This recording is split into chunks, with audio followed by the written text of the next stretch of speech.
What's good? It's Casper. Today's video, I'm going to be talking about the fourth episode of The Studio. Fourth episode of The Studio is called The Missing Reel. It's 29 minutes, directed by Goldberg and Seth Rogen. Just finished the fourth episode and quick reaction after it. I'm just very impressed how we're able to see Seth Rogen in this leading role. His personality and the way he's handling this character is just something that as a viewer you're just very astonished how seeing him from movies and then this TV show is honestly eye-catching and an interesting perspective. It kind of gives you just like a happy feel of knowing that it's not a movie and it's a TV show. This episode was normal time. 25 minutes to 30 minutes is like a normal TV episode, and this one right here being 29 minutes told enough. Especially being at the fourth episode, I will say that the adventure and a lot of the stuff that Seth Rogen's character Matt Remick is dealing with, I think is just very cool that these ideas for each episode, every scenario, every problem that he deals with is very different, very simple, but he's in his mind a lot. It's a fun ride while we're watching these episodes. I think they're doing a good presentation wise with just camera work. The camera work in the first four episodes for me have been very impressive. There's a lot of cool attributes to watching this TV show, and especially, you know, paying for an Apple subscription, you would want to have quality like this. Quality is going hand in hand with Seth Rogen's ideas, his directing style, his writing. They're doing a good job just keeping the viewers very entertained. In this episode, we have Matt Remick dealing with a missing film reel. It's a very important shot. The director of that movie that Matt Remick is kind of overlooking is a cameo spot. We have Olivia Wilde playing herself, Olivia. Zac Efron is also in this episode playing himself, Zac. A film is missing. It's a lot of back and forth. He said, she said, a lot of clues that you have to figure out in this episode. The adventure we're following Matt Remick and Sal. Both of those two together are becoming something that's building up to a very cool duo, a very funny duo with the whole vibe, especially the opening credits. Definitely screams those two personalities. I think that's why this episode, especially following them two,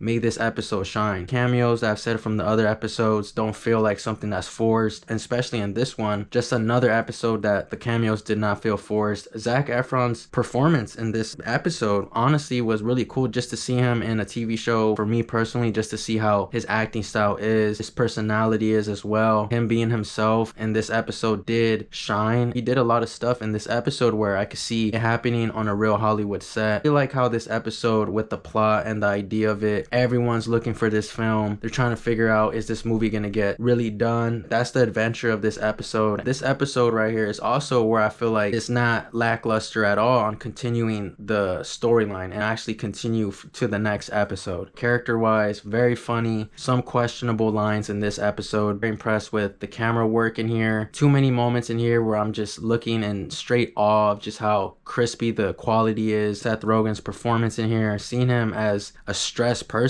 dealing with so many things as the head person of a movie studio company. It's a lot of words you can describe his personality in here, and I will say on the good side describing, because Seth Rogen handling this, he's bringing you in so many different ways. The lines in here are, you can't even make up. His mind is coming up with a lot of the stuff that is hidden in the vault, and finally having the opportunity to put it out in this TV show is shining, is gold. Location wise, it's just gonna make you more hyped up to see what else this episode has. A lot of cool places you're seeing studio sets, and you're seeing around LA. Things in this episode where you didn't see from the last one, where Seth Rogen actually has to get a little dirty and actually tackle Olivia Wilde in this one. It's very dedicated, and you can definitely tell that people putting this TV show is actually trying to make the viewer very happy to see what's on the screen, and I think they're doing justice with it. To each their own on this episode. For me, like I said, there is some questionable lines, but these characters, their personalities, the way they look, I could see it fit on point, but some of them was just like, whoa, a little bit too much. Matt Remick and Sal, they're both doing a great job on bringing you into this episode and making you laugh and actually having fun with them. As stressful as their scenarios are, they do leave you feeling like what they're feeling. They also make you laugh at it as well. Shout out to Seth Rogen. The ideas are hilarious right now. Let's see how episode 5 goes. Let's see what other problems Matt Remick is gonna deal with. After my watching the 4th episode of The Studio, The Missing Reel, out of 10, I'm gonna have to give this episode a 8 out of 10. So that's my review for the 4th episode of The Studio, The Missing Reel. Shout out to you guys for tuning into the video. Thank you guys for watching, and we'll see you guys on the next one.